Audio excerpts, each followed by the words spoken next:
Attention, duped masses! You're listening to Media Monarchy with James Evan Pilato. Bizarre misreading, banned books, and the Mercury Prize. Plus This Day in History with Marilyn Skirt and our Song of the Day by Cut Copy on your Morning Monarchy for September 15th, 2017. I'm James Evan Pilato of MediaMonarchy.com. Welcome to wherever you are. It is Friday, and this is News and Views brought to you by you. MediaMonarchy.com/listen, streaming live Monday through Friday, 9 to 5 Pacific Time. And we are brought to you by you. MediaMonarchy.com/support. That's how you keep us going and growing, moving and grooving. It's got your Bitcoin, your snail mail, the post office box. We've also got PayPal and Patreon. And as we've been saying this week, thanks to Mesophiliac, if you can give a Polittle, I can give a Pilato. And it is Friday. Friday's media memes. All the stories we're going to talk about, we tweeted out about an hour ago. They are on the top of the tweets. You can also get the invite to the chat. And a huge thanks to everybody who's always hanging out in the chat. Huge thanks. Michael, Matt, Jake, Hot Dickings. We appreciate you being here. Friday Media Memes, that's where we look at the entertainment industrial complex, and we got a lot of stories to talk about. But let's, of course, glance at the breaking lamestream news, as there is no shortage. September 15th, I heard a scream, and then there was smoke. Explosion hits London subway, injuring at least 22 as I come to you right now. A homemade bomb sent a scorching cloud of smoke and flames through a London subway car Friday, injuring at least 22 rush-hour commuters and sending people scrambling for safety in what police called a terrorist incident. There was no immediate claim of responsibility, and authorities gave no details on possible suspects. But the incident was quickly labeled a terrorist strike, and security measures were tightened across London's vast mass track and trace setup. So that's one bit of breaking news for you today. The other, as we set up for you yesterday, and she's gone, Cassini spacecraft crashed into Saturn, ending a successful 20-year run. Meanwhile, Rexon Tillerson calling all nations, like NXS said, to take new measures against North Korea after that latest missile launch. St. Louis tenses after former police officer acquitted in murder trial, and Trump surprises and high-fives an 11-year-old who mowed the rose garden. A lot of PR moves, a lot of PR action happening all around the world. I don't know if it was always this way on the breaking lamestream news, but I can definitely notice now, and maybe I'm just looking for it. The only news sources you'll find on this page are Washington Post, CNN, Washington Post, Politico, Washington Post, CNN, ABC News, New York Times. Those are pretty much your news sources. Those are the only ones you can trust anymore, right? We had some massive Portland protests this Sunday, as everybody loves to play out their left-right divide and put on their little costumes and act like they're fighting the man or fighting for freedom. Video shows spectator throwing stick, cop throwing stun grenade. And you both meet in the middle and prop up the system. Thanks a lot, jerks. You ready for your fact check? Your Friday fact check? With this, you can head into the weekend with all the knowledge. Trump's tax plan and the rich from factcheck.org. Medicare for all. Does America really want it? That's from CBS News. Has the military taken unprecedented action in response to Hurricane Irma? That's from Politico. Permanent closure at Walt Disney World due to Hurricane Irma? Better head over to Snopes for the answer to that burning question. Story about how The Weeknd, that pop star, helped Selena Gomez after her kidney transplant is made up. That's thanks to the Gossip Cop. Now, yes, hot dickings, that London attack happened this morning. Even America's next top president, of course, tweeting about it. Another attack in London by a loser terrorist. These are sick and demented people. So that is this morning. It's about 4 or 5 hours ago. And that's essentially what? It was their morning commute? Their Friday morning commute. And a permanent closure of Disney World, would probably file under good news next week. That is one of our other shows that we do. All the hashtags you can find at the top of the tweets. Hashtag good news next week is some of the ways that we're winning in solutions-oriented stories. We are independent, non-commercial, alternative media, and we've been around for 12 years and 4 days. And you've never heard an ad, and you've never heard us wildly change stances and jump on some bandwagon. We're Media Monarchy.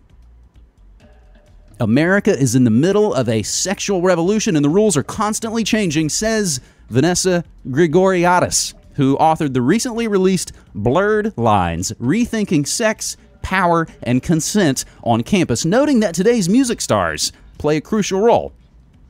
Because many of these issues begin and play out in college, the award-winning journalist interviewed 120 university students and spoke to an array of activists, school administrators, and parents to craft her guide to the sexual assault debate. In several chapters of Blurred Lines, Grigoriadis highlights the power that pop stars are having on today's impressionable teens.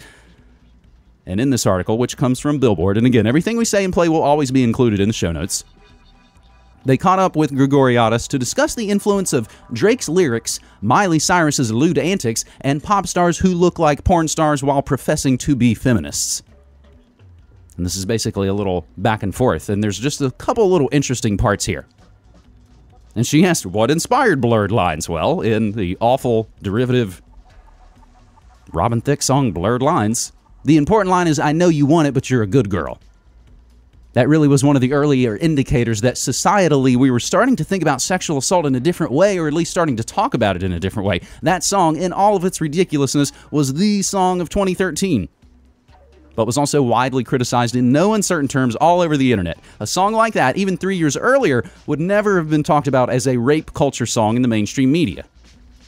My book is about making those lines straight and clear and a fight on college campus to make all that happen.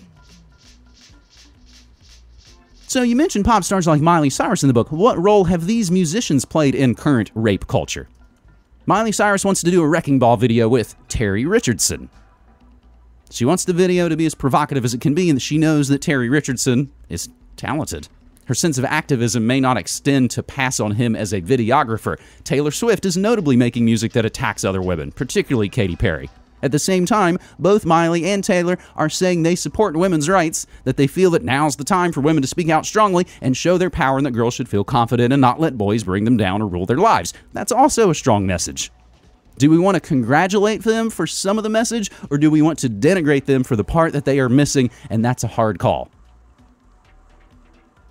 She basically says and claims that the rise of pop feminism coincided with the rise of Obama. And that's a whole other discussion about public relations and advertising. And that pop feminism in a lot of ways did work for girls who are in college now. It gave them a sense of purpose in the world, which was very different than what girls who grew up trying to emulate Britney Spears had. These girls in college now are a post-Britney. They were so little when Britney was around that they look around at a manufactured star like her with a lot of skepticism. But they're not as skeptical of women who are owning their sexuality and presenting it as it is. I'm Nicki Minaj. I'm calling all the shots myself, even the sexual ones. They want authentic stars. What a fascinating, interesting way to look at that. That Britney Spears is a manufactured pop star, but Nicki Minaj is some scrappy DIY street punk doing it her way, right? These lines are very, very, very blurred. And she goes on to actually talk about most of the rap today, or some of the more popular rap. Drake, Chance the Rapper, Childish Gambino. There is some vulnerability to some of those guys. They're not presenting a bulletproof misogynist. They're saying, okay, I may be in a man's world, but I can see a woman's perspective. Pop stars or porn stars? Blurred Lines book examines music's role in sexual assault on campus, and there are a lot of blurred lines. And Nicki Minaj is just the latest iteration of Shaka Khan. You're listening to The Morning Monarchy. It is Friday, September 15th, 2017. I'm James Evan Pilato from MediaMonarchy.com, coming to you, as always, from the Portland studios. Now, let's crack a book. Let's crack a book called 1984. You know that book, right? You probably had to read it in school. Now, what Hill Dog is talking about, and she is on quite the tour. God, I watched the Jimmy Dore clip yesterday where they pretty much dismantle all of her pathological lying about everything for the last couple of decades. And one of the great points brought up is, hey, at least, Bernie's, he's working on his single-payer healthcare thing and actually still doing his job. And what's she doing? I'm promoting a book. And we're already starting to get, I don't know if people actually have promo full copies of What Happened, which is how you actually have to say the copy of the title of Hillary's book. It's What Happened. I don't know if there are full copies floating around or if it's just press bits that everybody's getting, but it's coming out soon. And of course, she's going on tour. And as I've told you, she's playing the big, snooty, fancy venue up here in Portland in December. but there's quite the interesting excerpt that people have found. So they must have copies of the book, because this is essentially a picture of the page. Hillary Clinton writing, we can assume. Attempting to define reality is a core feature of authoritarianism. This is what the Soviets did when they erased political dissidents from historical photos. This is what happens in George Orwell's classic novel 1984, when a torturer holds up 4 fingers and delivers shocks until his prisoner sees 5 fingers as ordered. The goal is to make you question logic and reason and to sow mistrust toward exactly the people we need to rely on, our leaders, the press, experts who seek to guide public policy based on evidence, ourselves. For Trump, as with so much he does, it's about simple dominance. That is quite the bizarre misreading of George Orwell's 1984. Hillary Clinton thinks you should... The lesson from 1984 is that you should trust experts, leaders, and the press. That's the lesson of 1984, according to Hillary. Good God Almighty. And the book, of course, mentions Katy Perry and all those other aforementioned pop stars who paraded around, and they talk about her, and I can't help but wonder if those folks aren't going, oh, God, that awful lady won't stop talking about me.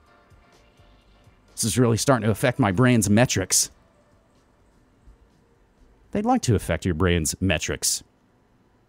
And let's look at a few more ways that things are perceived. And this article actually goes back to 2014, but I'm going to read it right here because I don't recall this happening and recall this discussion. We hop over to the neocon-infested Washington Free Beacon at freebeacon.com. Paramount announced, now again, we're going back to May 2014. Paramount announced that the director of the next Star Trek film will be Roberto Orci. O-R-C-I. Orci, of course, has served as a writer on previous installments of the series and is generally considered to be one half of the worst writing team in living memory, at least by me. Between the Transformer films and the politically incoherent second Star Trek and the absolute abomination that is the climax of Amazing Spider-Man 2, Orci is the worst. Anyway, I just wanted to take a quick moment to remind you that Roberto Orci, in addition to being an annoyingly prolific and bad writer of films, is also a 9/11 truther and, generally speaking, a conspiracy theorist of all stripes. While Orci long ago deleted the Twitter account on which he spewed his various inanities, there was a write-up over on Badass Digest. Bob Orci is a huge conspiracy theorist, so huge, in fact, that on his now-deleted Twitter, he calls rational people coincidence theorists, as in, oh, so you think it's a coincidence that the fire department commander said they were going to pull it just before World Trade Center Building 7 collapsed, despite it never having been hit by an airplane? Orci has taken in the past to his Twitter account to ask questions about the official story of the attacks on 9/11, as he fancies himself some sort of free thinker. Free of an understanding of physics, politics, or reality, one assumes. That truth or sensibility wormed its way into Star Trek Into Darkness, which posited that the Federation is in the business of faking terrorist attacks in order to justify going to war with the Klingons. Open your eyes, sheeple, was a line in the early draft of the script, probably. Other freethinkers have rallied to its side, approvingly noting that, like Alex Jones, Orci warned that after the Boston Marathon bombing that it was likely a government effort to cripple our freedoms or some such. Anyway, I for one am excited for Orci to get his hands on the series. With any luck, he'll let us in on the secret of the Enterprise's chemtrails and the Federation's development of a secret weather weapon. What a fantastic pile of garbage from Sonny Bunch on Free Beacon. The director of the next Star Trek film, Roberto Orci, is a 9/11 truther. Now, I may have told you, I actually did it for the radio station a couple years ago. I went to see Star Trek Into Darkness, but it had the Oregon Symphony Orchestra scoring it and playing live. That was why I went. I don't remember any sort of truther elements in films, and again, it's 2017, far, far, far past getting any sort of excitement over, ooh, look, a little truther note. All those Disney movies, all those Marvel movies, all those Disney-owned Star Wars Marvel movies, they've gobbled up pop culture and they're selling it back to you in more than one way. Not only are they gobbling up the actual widgets of your pop culture dreams like Star Trek and Marvel, but they're selling you sort of hilarious political ideas. The truther hints are just there to fictionalize the truth. They also note in the chat that there are 9/11 jokes in Rick and Morty as well. You're listening to The Morning Monarchy. It is the Media Memes, and we are looking at the entertainment industrial complex. So Seth Rogen, it's quite the feed, quite the Twitter feed. So Tim Sharrock pointed out Bruce Bennett. Remember we talked about Bruce Bennett last Friday. Working behind the scenes, pushing psyops.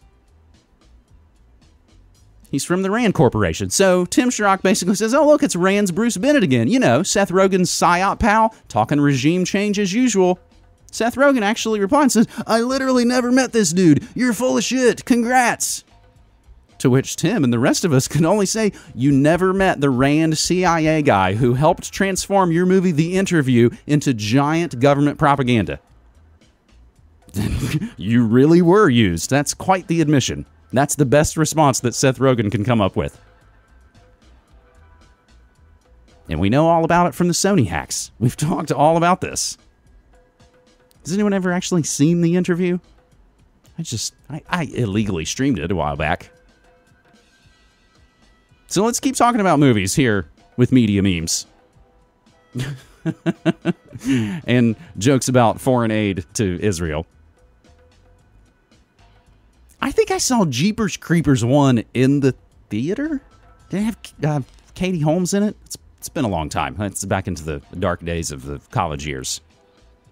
So let's hop over to a site called Screen Geek, where it was reported that the premiere of Jeepers Creepers 3 had been canceled due to the film's director, Victor Salva. The theater showing the premiere of the film feared protests over Salva's disturbing crimes he committed back in 1988 and released a statement that basically said, Dear valued customer, we'd like to inform you that due to events beyond our control, blah, blah, blah, blah, blah, cancel, sorry for inconvenience. Now, one of the victims of director Victor Salva's sexual abuse, Nathan Forrest Winters, has released a statement to clarify he didn't call for or initiate protests. He had a message. We'd like to first express our sincerest gratitude for the outpouring of love and support we've received these past few weeks. It's beyond words. Thank you to all. Due to the nature of the controversy which led to the cancellation of the premiere of Jeepers Creepers 3, we would like to make it known that we had no part in the events which took place.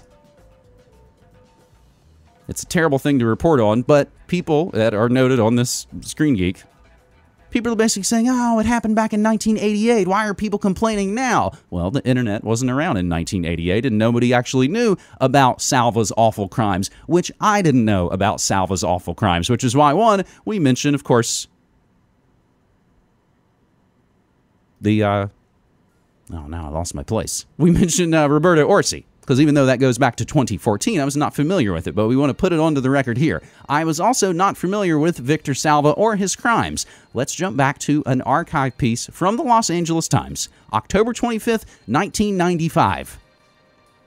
Walt Disney Studios, a name synonymous with family entertainment, has become embroiled in an unlikely controversy with disclosures that the writer-director of its latest film, Powder, is a convicted child molester.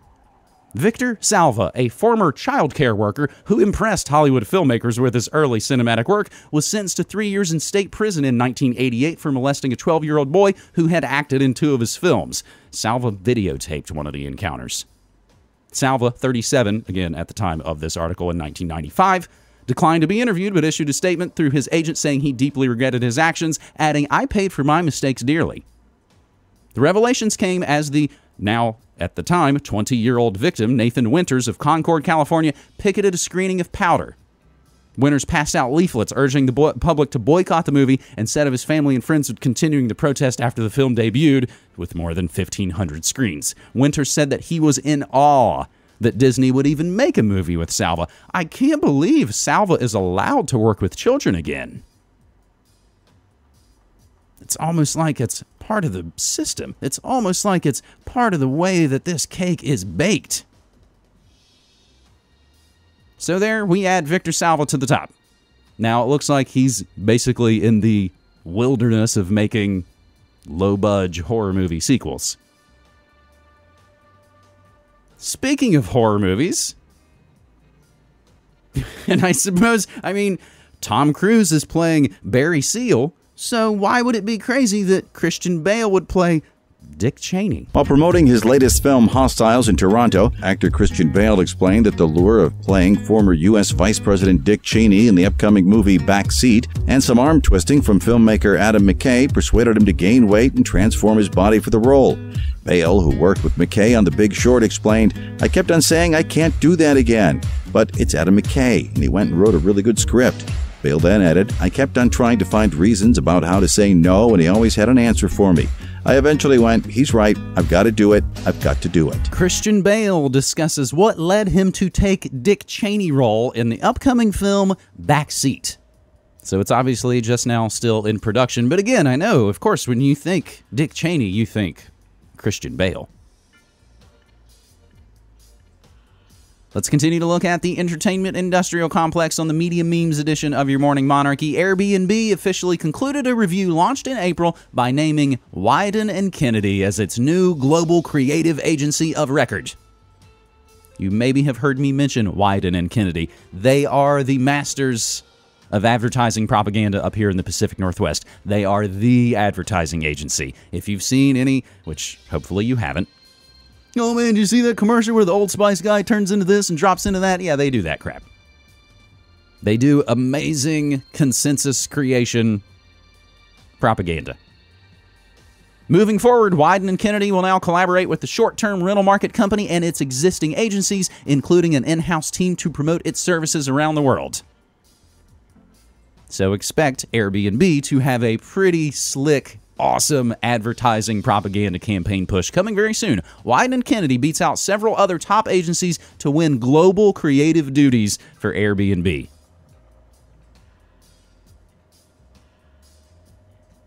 And remember what Bill Hicks said about advertising.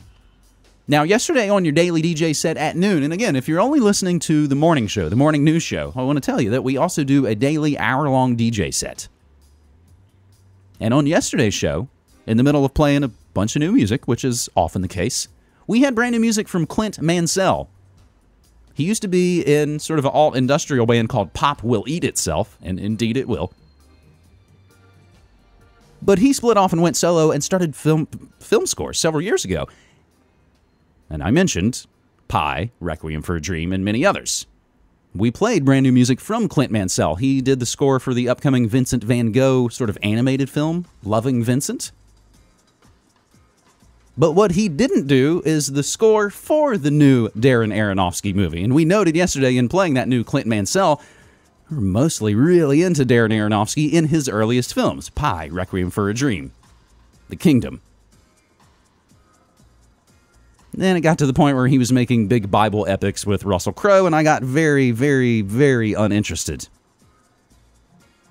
Now Darren Aronofsky has a new movie, and it's called Mother. And if the glancings at any of the sidebar content I've seen, there's some sort of controversy about the film, and I dare you, and you won't boycott it, and Jennifer Lawrence, and yada, yada, yada. But very interestingly enough, Darren Aronofsky seems, even though, I mean, he's a scrappy, black and white, independent filmmaker. He made Pi, one of my favorites. He obviously wants to be big in Hollywood. He's now been dating Jennifer Lawrence ever since they made their new film, Mother, and it is the first film to not be scored by the aforementioned Clint Mansell. And I think it's going to be a strange one, and it's got an exclamation mark at the end of the title, and it is called Mother.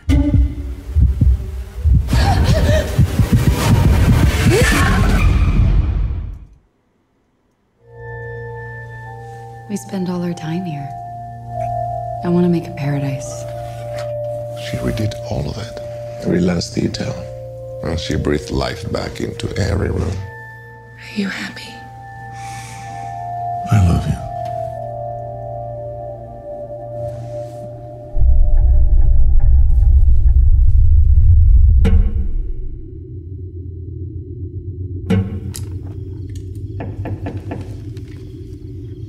Please, come in. Hello. Hello. He's a stranger. We're just gonna let him sleep in our house. Hello. Hello. Did you know he had a wife?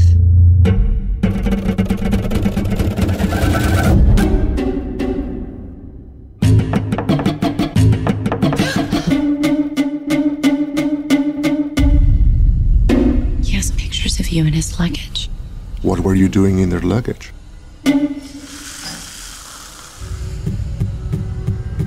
What do they want? God help you.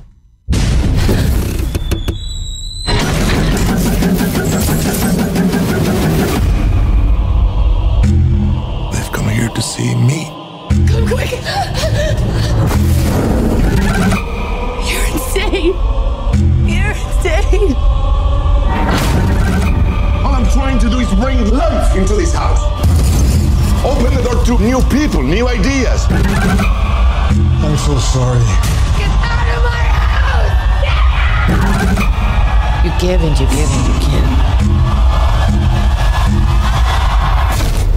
give. It's just never enough.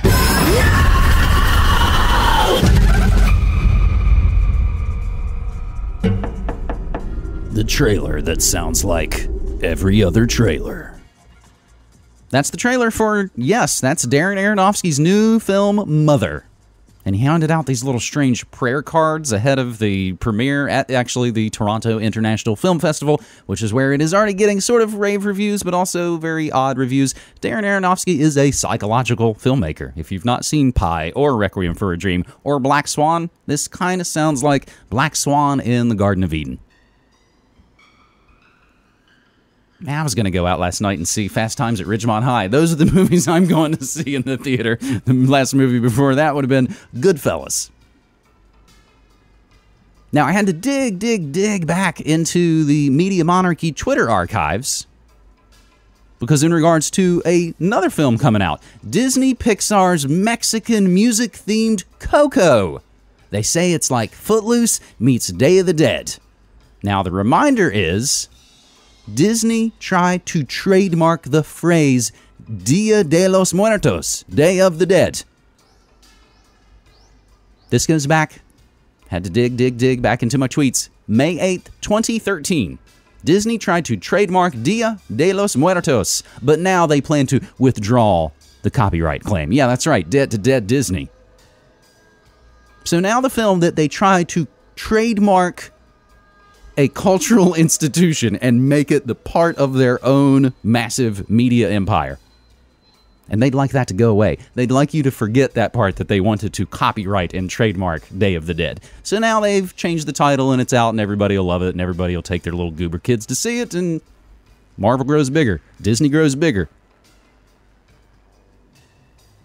You're listening to The Morning Monarchy for Friday, September 15th, 2017. I am James Evan Pilato from MediaMonarchy.com. That's when we look at the entertainment industrial complex. And hey, who's this on the red carpet? Hey, everybody, look. Hey, Jim Carrey.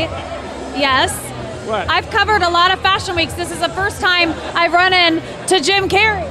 Wait, tell me, is it true you're wandering the streets? You need a date to the party? What's up? No. I'm doing just fine. I just, there's no meaning to any of this. So I wanted to find the most meaningless thing that I could come to and join, and here I am. They're celebrating. You got to admit it's completely meaningless. Well, they say they're celebrating icons inside. Celebrating Do you believe icons, in boy, that is just the absolute lowest aiming, possibility that we could come up with. It's like icons. Do you believe in icons? I don't believe in personalities. I don't believe that you exist, but there is a wonderful fragrance in the air. You don't believe certain icons have the power to make change, to think differently, to be bold, to inspire others? Artistry? You're one of them. On the good foot! Ha! Yeah. You shut her down now. Yeah, no, I don't believe in icons. I don't believe in personalities. I believe that peace lies beyond personality, beyond invention and disguise, beyond the red S that you wear on your chest that makes bullets bounce off. I believe that it's deeper than that. I believe we're a field of energy dancing for itself. And I don't care. But Jim, you got really dressed up for the occasion. You look good. No, I didn't get dressed up. I didn't get dressed up. Who did? There is no me. There's no you. No. We're not here. This is a dream? There's just things happening. And there are clusters of tetrahedrons moving around together. Okay. Yes. So what's happening in our world right now? Because there is a lot of news that actually is relevant that's not that Here's uplifting. the thing. It's not our world. None of That's this the is key. real? Nope. So you're just passing We don't through. matter. We don't matter. Oh, wow. There's the good news. Okay. And then, actually, at the end, he ends it with a little bit of a microaggression, I would have to say. He kind of, with both hands, walks behind her and pats her on both shoulders and basically says, "There you go, dummy." Is he stuck in his Terrence McKenna role? Is he dropping truth bombs? Is he another crazed, mind-controlled actor? Let's continue to look at what the crazed fascist Mark Dice calls liberal lunatics and get one from the Daily Beast. Gary Numan, How Trump's Stupidity on Climate Change Became My Twisted Inspiration, an entire piece on the Daily Beast written by Gary Numan, published back on September 4th. English musician Gary Numan explains the dark inspiration behind his new album Savage, Songs from a Broken World, out today, September 15th. Now, I'll just get a little bit of it. Usually when I write songs, I use whatever recent turmoil there's been in my life as the source of inspiration. I'm the first to admit I have no talent for happy or uplifting songs, but I can turn out tunes to darker things with little problem. Luckily, or unluckily perhaps, life seems to throw more than enough rubbish in my direction to be rather prolific in these dark arts. So it was quite a surprise to find when it came time to start work on my new album, Savage, that I had no turmoil to call upon. As a fairly recent immigrant arrival to California from the distant damp of England, life was actually rather good. So what to do? Long story short, he turned on the TV and decided to get triggered because he believes in man-made anthropogenic global warming. Because he saw the inconvenient truth and thought that if all the globalist world leaders signed up for the Paris Climate Accord, that everything was going to be okay. So he's got a whole storyline, a whole essentially concept album. Gary Numan. It's another way where we basically say art greater than artist, but perhaps not so much in this case. And what a great, yeah, I love it. I love it. I love it. And this isn't the first time you're going to hear this. I had no turmoil to call upon because I moved to America. And I didn't live in a socialist deathscape like England. Now, who else is kind of talking this way? Oh, look, hey, look who else is coming. It's Ringo. The people voted and, you know, they have to get on with it. And suddenly it's like, oh, well, we don't like that vote. And what do you mean you don't like that vote? You had the vote. This is what won. Let's get on with it. Would you have voted that way? I would have voted for Brexit, yes. I would have voted to get out. But don't tell Bob Geldof. Why did you vote that way, Ringo? Well, because I think it's a great move. I think, you know, to be in control of your own country is a good move. Of course, you won't be around. No, I'm living in America, so you're on easy street either way. Now, interestingly enough, BBC Newsnight shared a little short clip of that. That's actually from BBC Newsnight. And our buddy Darren over in Liverpool sent us that. Now, in the little clip, you know, on the tweets, they can have the little embedded video and it just plays over and over and over again. Now, interestingly enough, that's where I first heard that clip. Now, just as a little bit of inside baseball, as far as radio production goes, generally you don't want to rely on streaming things while you're doing it live. I want to have the copies of it myself so I can hit the button and fire it off. It's just good production. So I don't usually want to trust those sorts of things to play off Twitter that it's going to use this clip. So I was like, okay, well, I'll head over to YouTube or wherever and grab a clip of it so I can edit it down and play it just like I did. Let me play for you the BBC clip and see if you notice just a slight difference. The people voted and, you know, they have to get on with it. And suddenly it's like, oh, well, we don't like that vote. And what do you mean you don't like that vote? You had the vote. This is what won. Let's get on with it. Would you have voted that way? I would have voted for Brexit, yes. I would have voted to get out. But don't tell Bob Geldof.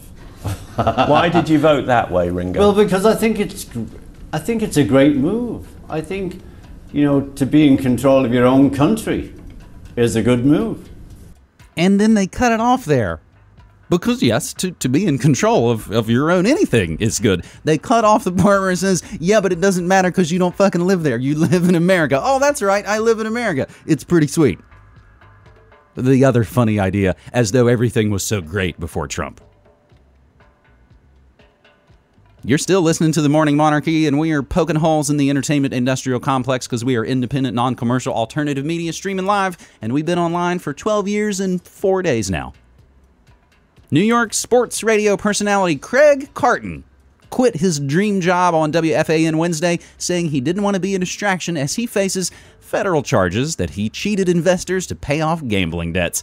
Carton co-hosted Boomer and Carton with former NFL quarterback Boomer Esiason until his arrest last week on charges that he, misappropriated at least $5.6 million from two investors. In a statement, he said, "Unfounded legal issues currently plaguing me will only be a distraction to everyone at WFAN and the show that I helped build. I'm sad to see this chapter of my life close, but know that blah, blah, blah, blah, blah." So after his arrest, radio host quits Boomer and Carton show, just like we had heard earlier than this week. You know, like the corrupt, disgraced mayor of Seattle. Well, I'm not admitting I did anything wrong and molested a bunch of kids, even my cousin and foster kids, but, Seattle can't get to its business. Speaking of business, Artur Sargsson, the owner and operator of Sharebeast, one word, file-sharing site popular among music fans, before it was shut down 2 years ago, has pleaded guilty to criminal copyright infringement. The U.S. so-called Department of Justice said Sargsson used Sharebeast to store unauthorized copies of copyrighted works which were promoted via links from a network of other websites he owned. Through Sharebeast and other related sites, this defendant profited by illegally distributing copyrighted music and albums on a massive scale. So said U.S. Attorney John Horn. The collective work of the FBI and our international law enforcement partners have shut down the Sharebeast websites and prevented further economic losses by scores of musicians and artists. He now says he's sorry. Owner of music piracy network that delivered gut punch to artists pleads guilty. Well, no, he's not saying he's sorry. He just pled guilty. Meanwhile, in financial terms, Spotify is like a high-end mall that was just built on an earthquake fault line. Like other subscription services, it's driving the music industry's nascent recovery with recurring revenue, but the company constructed its business in the U.S. quickly, carelessly, but apparently with the best of intentions, on the foundation of music licensing from another era. Now the tremors are coming in the form of high-stakes copyright infringement lawsuits, and Spotify's response could shake the foundations of the streaming music business even more. How Spotify's argument in copyright lawsuit could upend the music industry's newfound recovery. You guys, we just finally started to make a little bit of money after all those rip-offs we did in the 90s with compact discs. Ah, the business. Now, we reported for you last week. Yes, it had a title. Morrissey finally has a new album coming out. He created his own record label, finally, thankfully, which is, I think, as I said last week, the part I'm maybe most excited about. He announced the name of the new album. It's going to be called Low in High School, to kind of mixed reviews. Now he has released the album art to also mixed reviews. The album, called Low in High School, features a little kid, which I believe is some other famous person's child. It's got a little boy with a Morrissey shirt on, and he has an axe in one hand, and he has a handheld sign in the other that says Axe the Monarchy, and he is standing outside the gates of what I assume is Buckingham Palace. Morrissey's been against the monarchy for, 31 plus years and counting. Then HMV said they weren't going to stock the record because of the offensive new anti-monarchy cover. But then HMV came out and said, we didn't say we're going to ban the album. We like Morrissey. So I can't help but think this is possibly a little bit of fake controversy stirred up by Morrissey. Hey, they're not going to carry our album. You got to generate a little PR, as we've been talking about all this episode. Now, coming up the last week of September, so we're just about 2 weeks away, we have what's called Banned Book Week. Since 1982, every September, the American Library Association spotlights the challenges to the public's access to information with the Banned Books Week celebration. Taking place September 24th through the 30th this year, Banned Books Week is a time when librarians, publishers, booksellers, and readers of all types come together to celebrate the freedom to read whatever the fuck you want. Now, interestingly enough, I get this from Diamond Bookshelf. They actually owned Marvel for a minute before Disney bought them up, but they point out that graphic novels are frequently challenged in libraries for a variety of reasons. Some people don't think they're real literature, so that's the problem. Some people think they're too sexy. Violence doesn't seem to bother people, but sex does. So says Barbara Jones, director of the ALA's Office of Intellectual Freedom. So in this post from Diamond Bookshelf, they talk about Batman the Killing Joke, Blankets, Bone, Drama, Palomar, Tank Girl, and other quote-unquote banned graphic novels. Holy moly, there are a lot of obituaries to talk about on this episode. Author Jerry Pournelle, titan of science fiction, has died at the age of 84. According to an announcement by the Sci-Fi and Fantasy Writers of America, Pournelle died last Friday. Cause of death was not disclosed. Wrote hard science fiction and military science fiction, and is best known as the co-author, along with Larry Niven, of such novels as The Moat in God's Eye, Inferno, Lucifer's Hammer. Oh, okay. I've got Lucifer's Hammer. A listener actually sent me that years ago. Oath of Fealty and The Gripping Hand. Now, also, Sopranos and Goodfellas actor Frank Vincent dies at the age of 78. Might know him as mob boss Phil Leotardo on The Sopranos, however, I best know him as Billy Batts in Goodfellas. He's the guy that gets whacked and stabbed in the trunk of the car. He's why Joe Pesci doesn't make it, spoiler. Don Williams, award-winning country singer with love ballads like I Believe in You, died at the age of 78. Williams had 17 #1 hits before retiring only in 2016. His mellow sound influenced a later generation of singers, including Joe Nichols, Josh Turner, Keith Urban. And when my parents became born-again Christians, they pretty much got rid of all their records, but I do recall growing up there were a couple Don Williams records. Len Wein, award-winning writer-director, perhaps best known for co-creating Swamp Thing for DC and Wolverine for Marvel Comics, along with editing Alan Moore and Dave Gibbons' Watchmen, passed away this Sunday at the age of 69. Now, as I mentioned at the beginning of yesterday's episode, Variety confirmed that Grant Hart, drummer and co-lead singer of influential American indie band Husker Du, died at the age of 56. Husker Du's Grant Hart has died at the age of 56 after battling kidney cancer for months. At around 2 a.m. Eastern Time, the underground rock legends posted a photograph of their founding singer-drummer without comment. The Minneapolis Star-Tribune confirmed the news of Hart's passing. Grant's bandmate Bob Mould took to Facebook to comment on his death, writing, "The tragic news of Grant's passing was not unexpected to me. My deepest condolences and thoughts to Grant's family, friends, and fans around the world." He continued, "Grant Hart was a gifted visual artist, a wonderful storyteller, and a frighteningly talented musician. Everyone touched by his spirit will always remember." Hart, alongside bandmates Mould and Greg Norton, released 6 albums from 1983's Everything Falls Apart to 1987's Warehouse, Songs and Stories. Their 1984 set Zen Arcade is considered a stone-cold classic. Now, unfortunately, when I look at all these old pictures, and even in that clip talking about Grant Hart, smoking cigarettes in every single one of them. And he's dead of cancer. Meanwhile, a helicopter carrying singer Troy Gentry of the award-winning country music duo Montgomery Gentry crashed last Friday, killing Gentry and the pilot. The crash occurred at a wooded area as the helicopter approached the Flying W Airport in Medford, New Jersey, hours before Montgomery Gentry was to perform at a resort housed at the airport. They don't actually know what the flight was about. Los Angeles guitarist Josh Schwartz, most well-known for his work with the fantastic Beachwood Sparks and Further in the late 90s, passed away at the age of 45. He was diagnosed with ALS in 2011.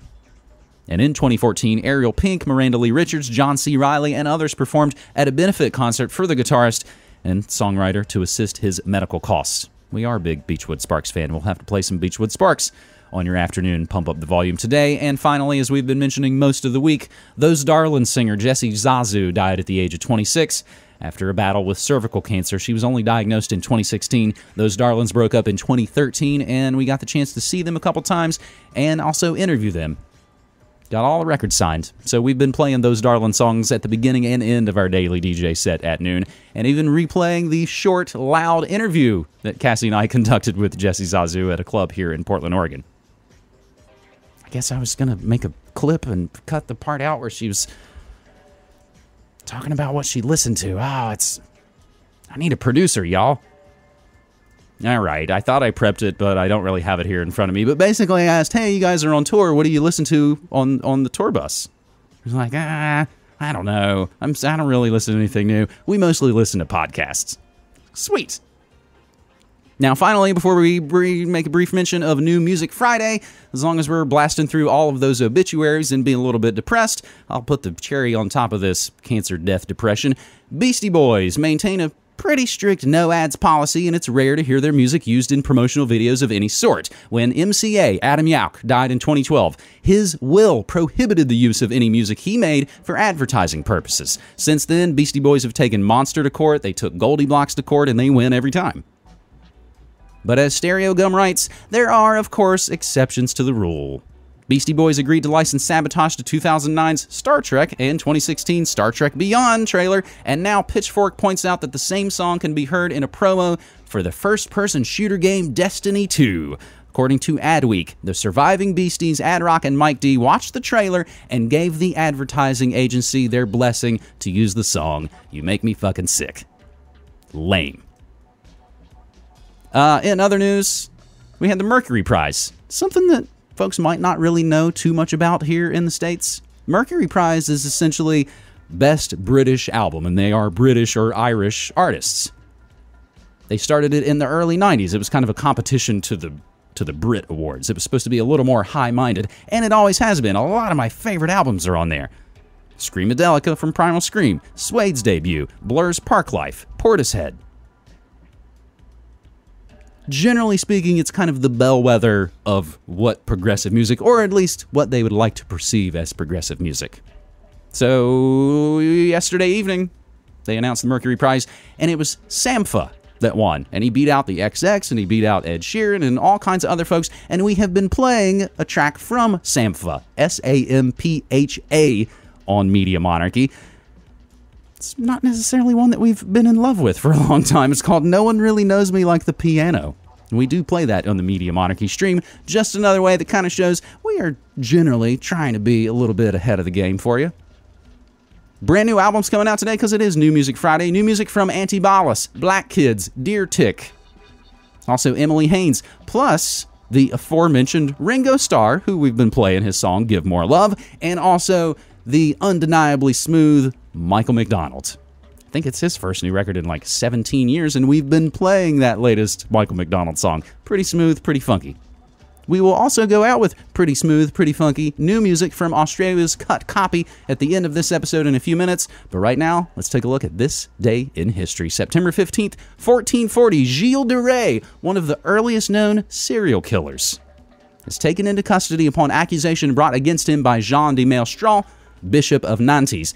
September 15th, 1440. 1789, the United States Department of Foreign Affairs established, renamed the Department of State, and given a variety of domestic duties. September 15th, 1835, Charles Darwin aboard the HMS Beagle reaches the Galapagos Islands. And in 1862, Confederate forces capture Harper's Ferry, Virginia. Of course, now present day, Harper's Ferry, West Virginia. Jump into the 20th century, September 15th, 1935, the Nuremberg Laws deprive German Jews of citizenship, and that same day, Nazi Germany adopts a new national flag bearing the swastika, which they stole from another culture and manipulated. As was the style at the time. September 15th, 1944, Franklin D. Roosevelt and Winston Churchill meet in Quebec as part of the Octagon Conference to discuss strategy and possibly have a ninja fight with Chuck Norris. September 15th, 1945, a hurricane strikes southern Florida and the Bahamas, destroying 366 airplanes and 25 blimps at the Naval Air Station Richmond. September 15th, 1954, the famous picture of Marilyn Monroe laughing as her skirt is blown up by a blast from the subway vent is shot on this day in 1944 during the filming of The 7-Year Itch. It was the gust of wind felt round the world. That iconic moment when Marilyn Monroe, in a stunning white halter dress, catches a cool breeze on a steamy night in New York City. Wait a minute! That oh-so-memorable scene from Billy Wilder's comedy The 7-Year Itch would end up being the movie's moment to remember. But shooting that scene would have repercussions far beyond box office returns. Everything's fine. A married man, air conditioning, champagne and potato chips. It's just a wonderful party. The blonde bombshell who played the ditzy girl. This is what they call classical music, isn't it? Yes. I could tell because there's no vocal. Shh. Don't talk. Let it sweep over you. To promote the film, newspapers announced when and where the scene would be shot, and the actress, beloved by her fans, got New Yorkers to come out. So many people came to see the famous skirt-stealing scene that crowd noise became a factor even at the late hour. Director Billy Wilder had her do take after take to try to get it right, but ultimately it had to be reshot later on the Fox lot in California. But it was Marilyn's new husband, former New York Yankee great Joe DiMaggio, who was there on set and was most bothered by his wife's sexy subway scene. He was said to be enraged by the crowds and the retakes, and later, back at their hotel, he and Marilyn reportedly had a huge fight, during which DiMaggio assaulted his wife. The couple announced their separation less than a month later.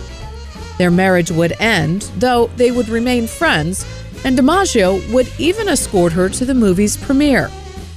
In 2011, the white dress Marilyn wore for her still-talked-about cooling-off scene fetched more than $4.5 million at an auction. That scene in cinematic history is considered the defining moment of all film.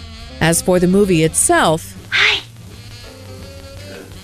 We forgot about the stairs, isn't that silly? It was very easy. I just pulled out the nails. Oh. It's perfectly safe. Nobody will ever find out.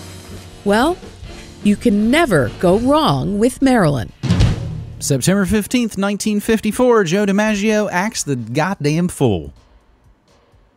Continuing to look at this day in history, September 15th, 1959, Nikita Khrushchev becomes the first Soviet leader to visit USSA.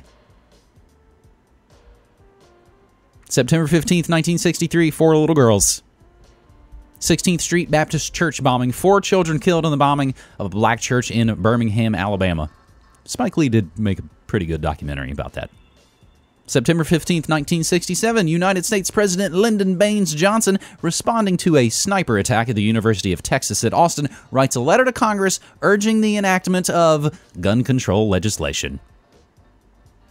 September 15th, 1972, a Scandinavian Airlines system domestic flight from Gothenburg to Stockholm is hijacked and flown to Malmö-Butolpha Airport. 1974, Air Vietnam Flight 706 is hijacked, then crashes while attempting to land with 75 on board.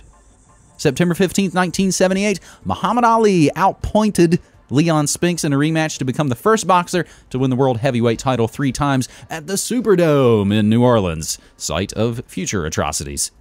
September 15th, 1983, Sports was released on this day. Huey Lewis in the news. 1998, Coolio booked and released for possessing marijuana and carrying a concealed weapon. 2001, George W. Bush gives his first post-9/11 weekly address. And I believe it was also on this day in 2005 that Bush gave his From the Floods Katrina speech.